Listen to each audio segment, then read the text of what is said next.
बच्चों, ये सभी को गुड आफ्टरनून।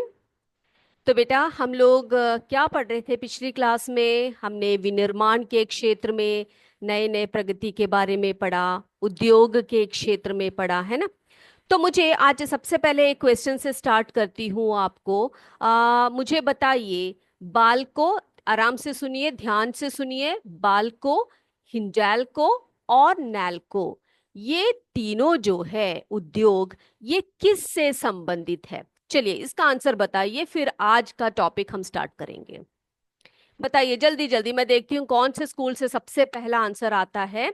बाल्को, हिंडाल्को और नाल्को जो हमने पिछली क्लास में पढ़ा था, वो किस उद्योग से संबंधित है? बताइए जल्दी से बताइए।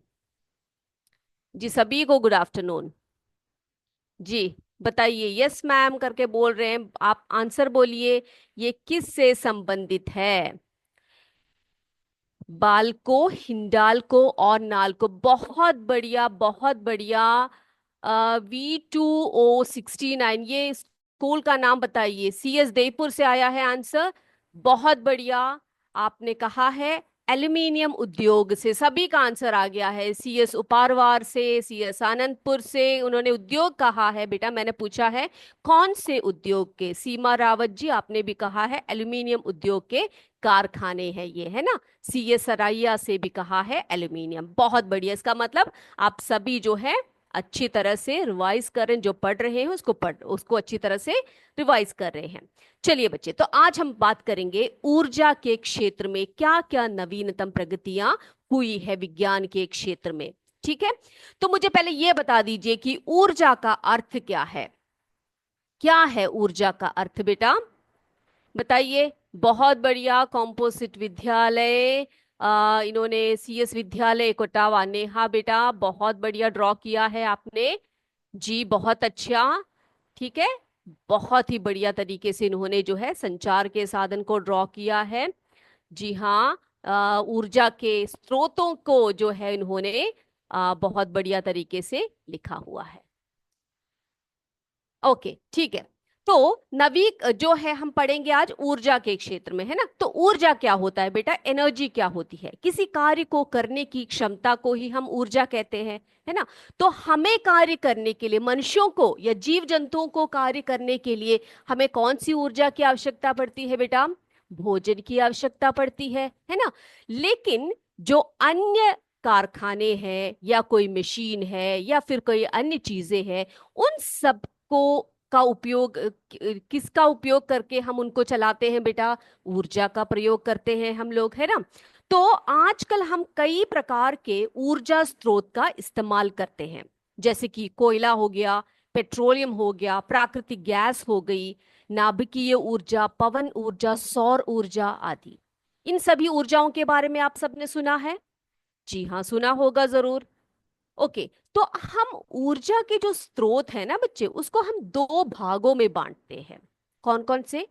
नवीकरणीय और अनवीकरणीय ऊर्जा के स्रोत हैं हमारे पास। तो हमारे पास, मैम क्लास शो नहीं कर रहा है, क्या नहीं शो कर रहा है? आप सबको मेरा स्क्रीन विजिबल है ना?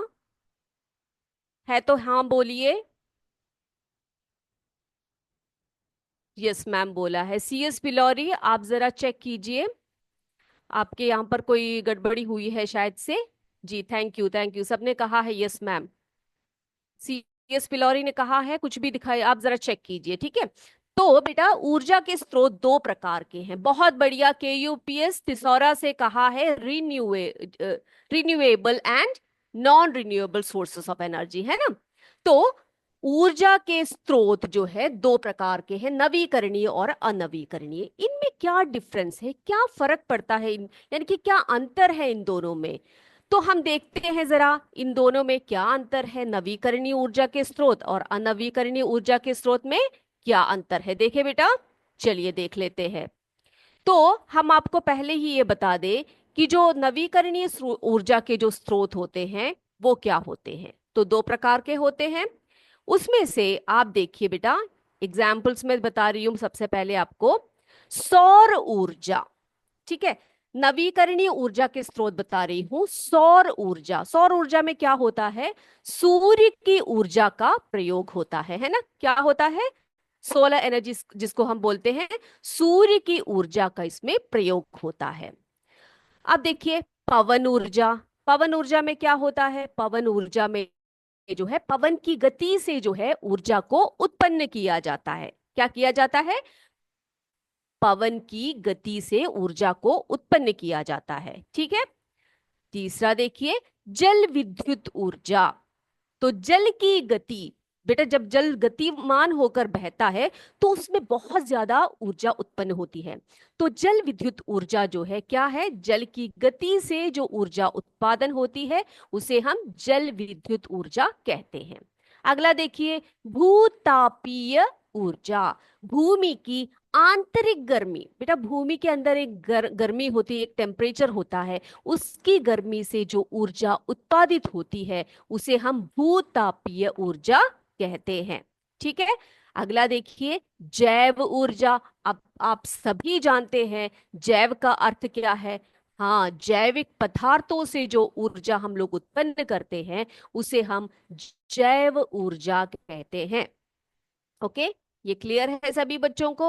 अब बेटा देखते हैं अनवीकरणीय ऊर्जा के स्रोत कौन कौन से हैं। अनवीकरणीय ऊर्जा के कुछ उदाहरण बता रही हूं मैं आपको। जीवाश्म ईंधन, कोयला, पेट्रोलियम, प्राकृतिक गैस, ठीक है, जीवाश्म ईंधन कहलाते हैं। इनको जीवाश्म ईंधन क्यों कहते हैं हम लोग, कोई मुझे बता सकता है क्यों इनको हम जीवाश्म ईंधन ईंधन कहते हैं, बताइए। जी जी, बोलिए। जो कोयला है, पेट्रोलियम और प्राकृतिक गैस है, इनको हम जीवाश्म ईंधन कहते हैं। क्यों कहते हैं हम इनको जीवाश्म ईंधन, कोई मुझे आंसर कर सकता। बहुत बढ़िया, बहुत बढ़िया, सीएस पुरे का आंसर आया है, क्योंकि फॉसिल से हम इनको प्राप्त करते हैं, इनको हम फॉसिल फ्यूल्स कहते हैं, है ना। क्यों कहते हैं बेटा, क्योंकि they are made from fossil fuels. UPS संघात से आंसर आया है, बहुत बढ़िया तरीके से आपका आंसर आया है, ये बिल्कुल सही आंसर है। इनको जीवाश्म ईंधन इसलिए कहा जाता है क्योंकि बेटा जब जो जीव जंतु है या पेड़ पौधे हैं उनके अवशिष्ट जब भूमि में दब जाते हैं ना, तो कई वर्षों के बाद ये किस में कन्वर्ट हो जाते हैं, किस में बदल जाते हैं, ईंधन के रूप में बदल जाते हैं, जैसे कि कोयला, पेट्रोलियम, प्राकृतिक गैस, ये सब जीवाश्म ईंधन है। परमाणु ऊर्जा, परमाणु ऊर्जा जो है ये परमाणु अभिक्रियाओं से प्राप्त जो ऊर्जा होती है उसे हम क्या कहते हैं, उन्हें हम क्या कहते हैं, परमाणु ऊर्जा कहते हैं। तो आपने एग्जाम्पल्स तो देख लिए बेटा, सारे ऊर्जा के स्रोतों के एग्जाम्पल्स अपने देख लिए। ओके, ठीक है। अब हम क्या करने वाले हैं, अब हम देखेंगे कि अगला देखेंगे हम लोग इन दोनों में, मैंने जैसे कि आपसे कहा कि नवीकरणीय और अनवीकरणीय ऊर्जा के स्रोत के बारे में हम लोग बात कर रहे हैं, है ना। तो बेटा ये देखिए, एक मिनट मैं जरा अपना स्क्रीन शेयर कर लेती हूँ। यस, आई होप मेरा स्क्रीन सबको विजिबल है। जी हाँ। तो प्राकृतिक रूप से पुनर्भरण, सूर्य, पवन, जल आदि ऊर्जा के स्रोतों से ऊर्जा प्राप्त करना। तो बेटा नवीकरणीय ऊर्जा के स्रोत वे होते हैं जिसको हम पुनः प्राप्ति कर सकते हैं। क्या कर सकते हैं बेटा, पुनर्भरण या पुनः पूर्ति कर सकते हैं। तो ऊर्जा के कुछ स्रोत ऐसे होते हैं जिनका हम लगातार यूज भी कर लेना तो एक निश्चित अवधि के बाद क्या हो जाती है, उसका पुनर्भरण हो जाता है, जैसे कि सूर्य है, पवन है, जल है ना। अब ये क्या है, स्थायी है। कैसे है, स्थायी है। भविष्य में ये हम दोबारा जो है इसको भविष्य में फिर से उपलब्ध कर सकते हैं, है ना।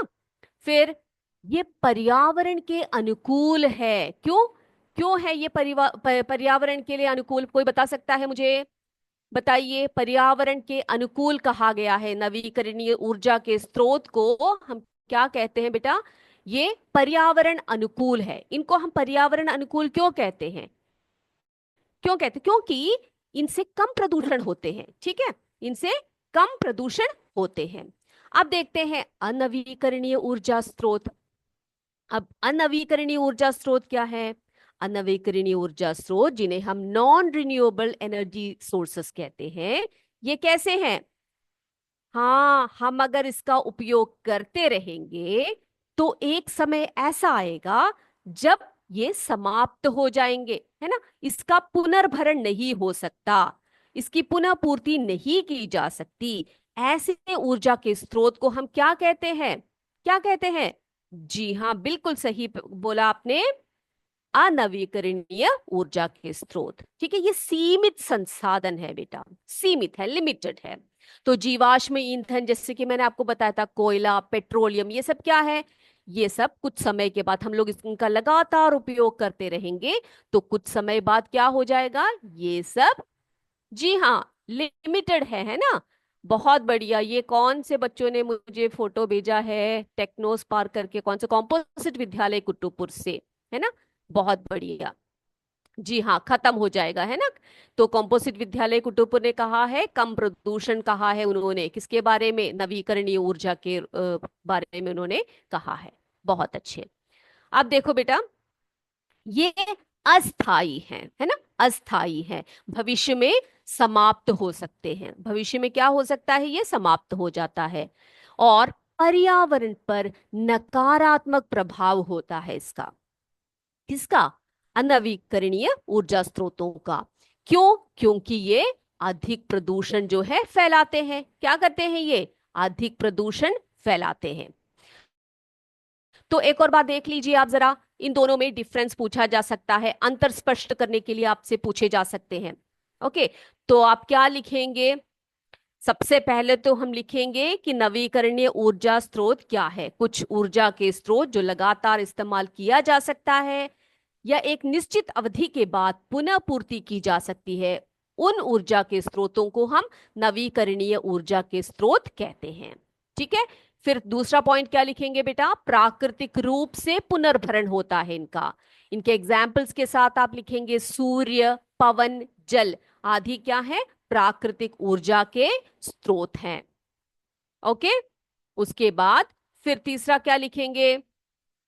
अगला पॉइंट हम लिखेंगे यहां पर, स्थायी है, भविष्य में फिर से उपलब्ध रहेगा। पर्यावरण अनुकूल, ये बहुत इंपॉर्टेंट पॉइंट है, पर्यावरण अनुकूल है जिससे कि कम प्रदूषण होते हैं। अब दूसरी बात हम करेंगे अनवीकरणीय ऊर्जा स्रोत के। तो ये क्या है? पहले तो आप ये लिखेंगे कि क्या है अनवीकरणीय ऊर्जा के स्रोत? इस प्रकार की ऊर्जा स्रोतों को जिनको पुनः पूर्ति, जिनकी पुनः पूर्ति नहीं की जा सकती है ना, ऐसे ऊर्जा स्रोतों को हम अनवीकरणीय ऊर्जा स्रोत कहते हैं। फिर दूसरा लिखेंगे हम इसमें, सीमित संसाधन है ये, जीवाश्म ईंधन जैसे कोयला, पेट्रोलियम आदि, ये सब सीमित संसाधन है। अस्थाई है, भविष्य में समाप्त हो सकते हैं। और पर्यावरण पर नकारात्मक प्रभाव इनका होता है। तो ये सब पॉइंट्स बेटा आप लिखेंगे तो आपके जो है पूरे मार्क्स आपको मिलने वाले हैं। Is this clear? ठीक है। ओके, सभी को क्लियर हो गया है ये? चलिए, तो यहां पर देखिए, ये रहे नवीकरणीय ऊर्जा के स्रोत। तो हमने क्या क्या एग्जाम्पल बताए बेटा उसमें? पवन, सूर्य, वन, जल, जैव, ये सब क्या है? ये सब नवीकरणीय ऊर्जा के स्रोत हैं। और अगला हम बात करेंगे अनवीकरणीय, जिसमें कि पेट्रोल आएगा, कोयला आएगा, केरोसिन, रसोई गैस आदि आएंगे। तो बच्चे, इन सब में जो हम लोग नवीकरणीय ऊर्जा के स्रोत की जब हम बात करते हैं, तो सबसे महत्वपूर्ण और बहुत ही कम प्रदूषणकारी, हर ऊर्जा के स्रोतों से जब हम तुलना करें तो सबसे इंपॉर्टेंट नवीकरणीय ऊर्जा का स्रोत कौन सा है? आप बता सकते हैं मुझे? कौन सा है, बता सकते हैं बेटा? बताइए। CS पुरे, तालियां। बहुत बढ़िया। यूपीएस अघात, आपको भी तालियां। उन्होंने कहा है सन, यूपीएस डोमेला से भी कहा है सन, सूर्य, है ना।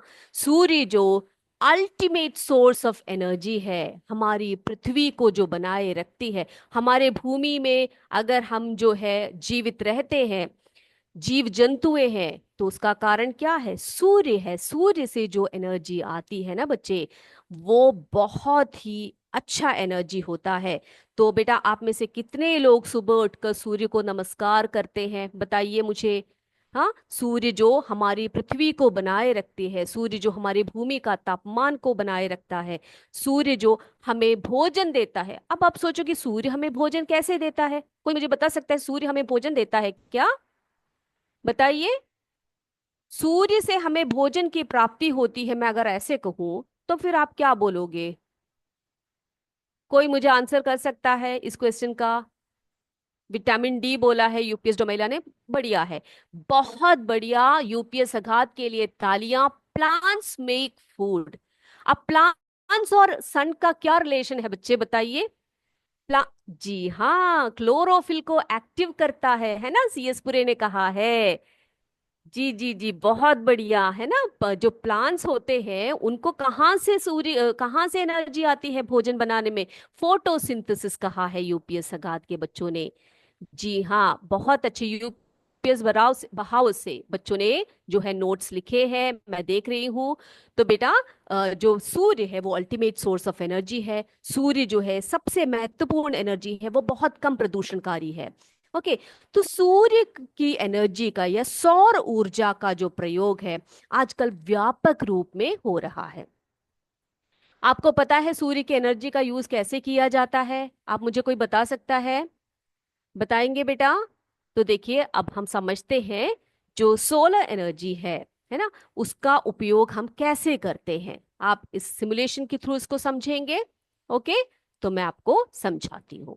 यहां पर देखिए बहुत बढ़िया तरीके से सूर्य जो है चमक रहा है। आप देख रहे हो यहां पर, है ना, कैसे चमक रहा है सूर्य। ये देखिए यहां पर सूर्य जो है चमक रहा है ना। अब सूर्य से जब हम आपने कितने बच्चों ने सोलर सेल पैनल देखे हैं बेटा, बताइएगा मुझे। सोलर सेल पैनल्स कितने देखे हैं, किस किसने देखा है?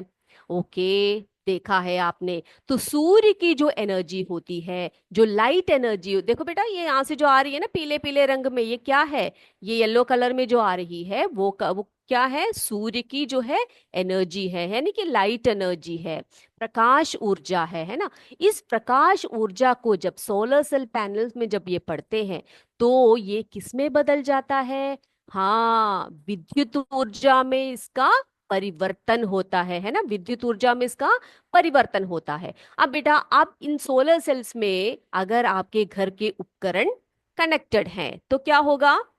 तो वो जलेंगे, है ना। जैसे बल्ब आपने लगा रखे होंगे आपके घरों में, तो वो क्या होगा? वो प्रकाश ऊर्जा में बदल जाएगा ना, लाइट एनर्जी आ जाएगी उसमें, यानी कि इलेक्ट्रिसिटी में वो बदल जाएगा, है ना। आप देखो विभिन्न प्रकार के बल्बों को हम लोग इस तरह से लगाते हैं घरों में, है ना।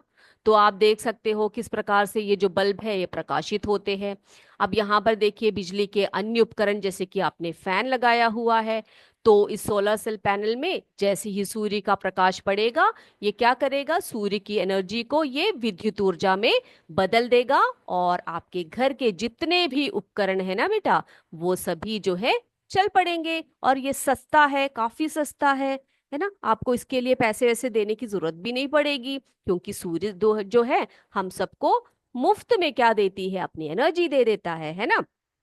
तो ये क्या कहेंगे आप इसको? नवीकरणीय ऊर्जा के स्रोत सर्वाधिक व्यापक और असीमित ऊर्जा के स्रोत है। तो अन्य नवीकरणीय ऊर्जा स्रोतों की तुलना में सौर ऊर्जा सबसे महत्वपूर्ण और सबसे कम प्रदूषणकारी है। ये बात क्लियर हो गई है तो सारे बच्चे मुझसे बोलिए कि मैम क्लियर है। बताइए आप मुझे, क्लियर हो गया है तो क्लियर है करके बोलिएगा, ठीक है। अगर नहीं क्लियर है तो वो भी बताइए, आपको फिर से समझाएंगे हम। ओके ठीक है, सबने कहा है क्लियर है। ओके बहुत बढ़िया। यूपीएस बिहारा, सगात से सीएस पुरे, अ, फिर कानपुर से सबने कहा है क्लियर है। ओके बेटा, तो आगे बढ़े हम लोग, आगे बढ़ सकते हैं। तो ये क्लियर हो गया आपको, नवीकरणीय और अनवीकरणीय ऊर्जा के स्रोत आपको क्लियर हो चुके हैं। कॉम्पोजिट विद्यालय ने भी कहा है 100% है। ठीक है, चलिए अब अगला जो टॉपिक है ना बेटा वो है व्यापार एवं वाणिज्य। क्या है? व्यापार एवं वाणिज्य। तो मुझे ये बता सकता है कोई कि व्यापार और वाणिज्य में क्या अंतर है? क्या है व्यापार और क्या है वाणिज्य? कोई बता सकता है बेटा? व्यापार और वाणिज्य। जी, मुझे कौन बताएगा कि व्यापार और वाणिज्य में क्या अंतर है? जी बताइए। ओके, आप जब तक बताते हैं मैं अपना स्क्रीन शेयर करती हूँ।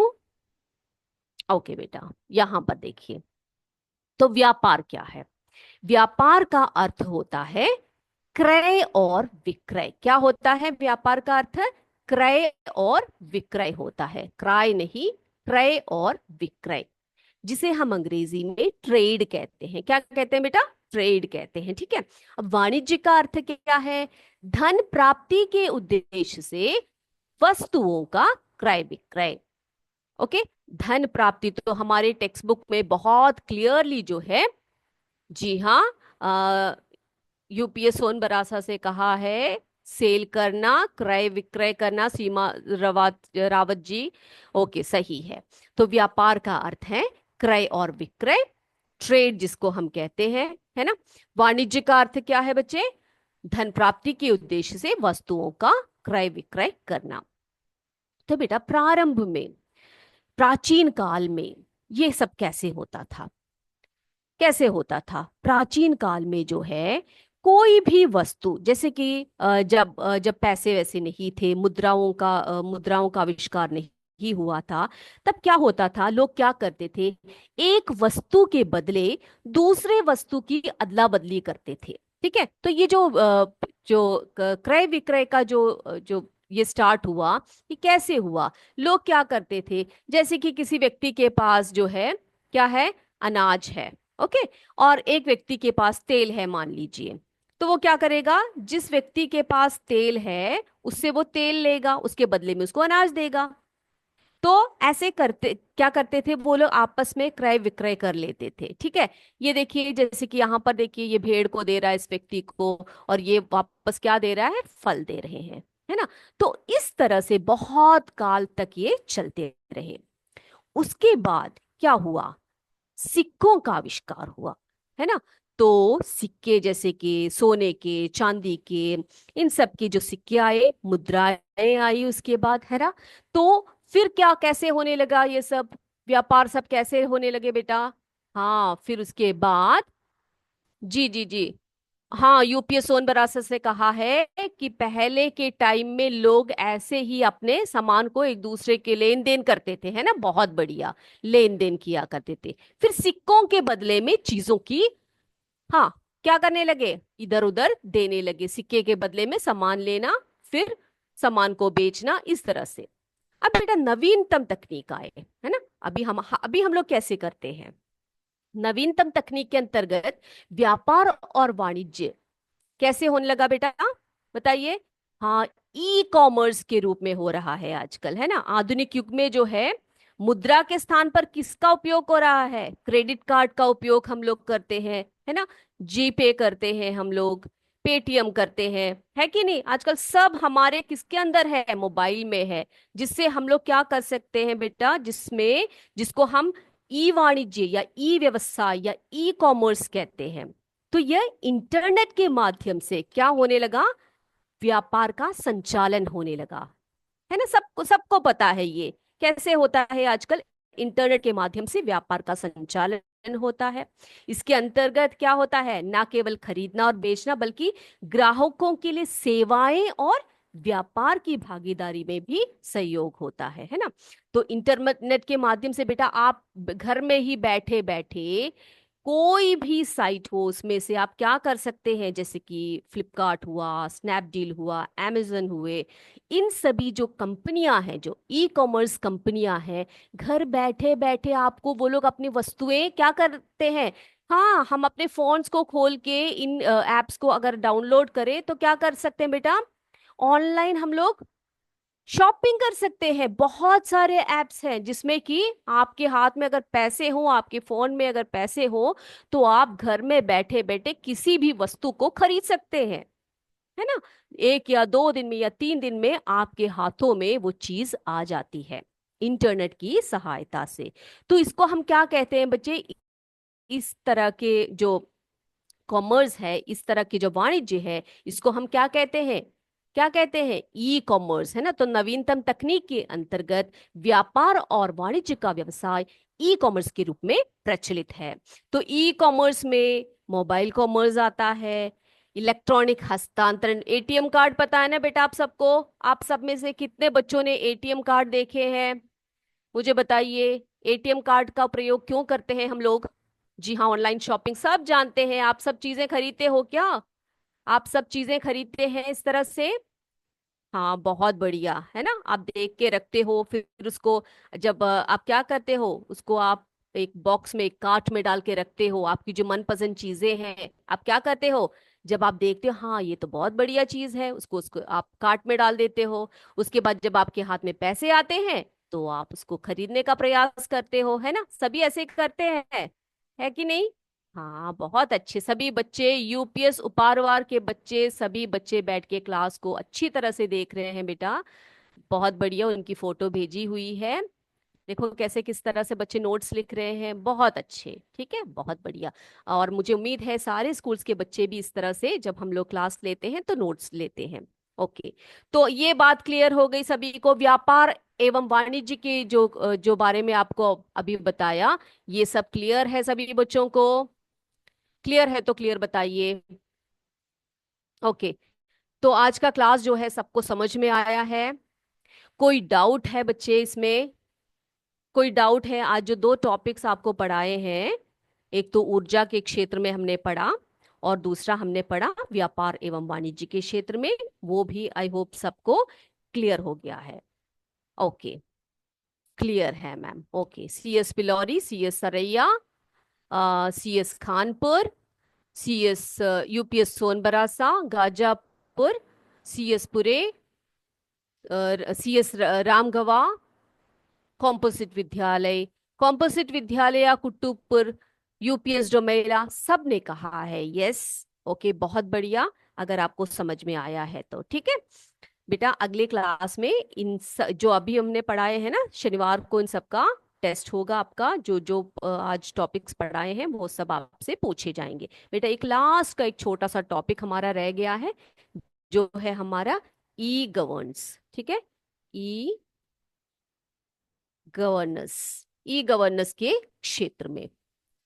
ई गवर्नेंस माने क्या है? सरकार के जो है ना, आम नागरिकों के लिए उपलब्ध सुविधाएं जो है इंटरनेट के माध्यम से उपलब्ध करवाना। क्या है ई गवर्नेंस? क्या है? हाँ, तो गवर्नमेंट शब्द है, उससे बना हुआ है ये ई गवर्नेंस। ई जहां पर भी आता है ना बेटा, इसका अर्थ होता है यूपीएस भिखारीपुर से बच्चे देख रहे हैं क्लास को, बहुत अच्छे शांत होकर क्लास को बढ़िया तरीके से देख रहे हैं। बहुत बढ़िया, थैंक यू। तो बेटा, तो क्या करते हैं ई गवर्नेंस में? आम नागरिकों के लिए सरकार की जितनी भी सुविधाएं होती है ना बेटा, वो इंटरनेट के माध्यम से उपलब्ध करना, इसी को हम ई गवर्नेंस कहते हैं। इसको हम ई शासन भी कहते हैं। क्या कहते हैं? ई शासन। ओके, ई शासन भी इसको कहते हैं। अब इसमें क्या होता है? अच्छे शासन का पर्याय ये बना हुआ है, जिसमें कि जितने भी हमें कोई भी प्रश्न हो, कोई भी सुविधाएं मिलनी हो, इन सब में जो है इस प्रणाली का प्रयोग किया जाता है। ठीक है, इसके अंतर्गत शासन संबंधी जितने भी सूचनाएं हैं, जितने भी समस्याएं हैं, इन सबको हम इंटरनेट पर उपलब्ध करवा सकते हैं। ठीक है, ओके। तो सीएस आदमपुर से बच्चों ने भेजा हुआ है चित्र। जी, बहुत बढ़िया। तो आज जो है बेटा हमारा समय यहाँ पर समाप्त होता है। अगली क्लास में आपसे फिर मिलेंगे। तब तक जय विद्या शक्ति, जय हिंद, जय भारत। धन्यवाद। UPS Bhikharipur, very nice class ma'am बोला है। Thank you so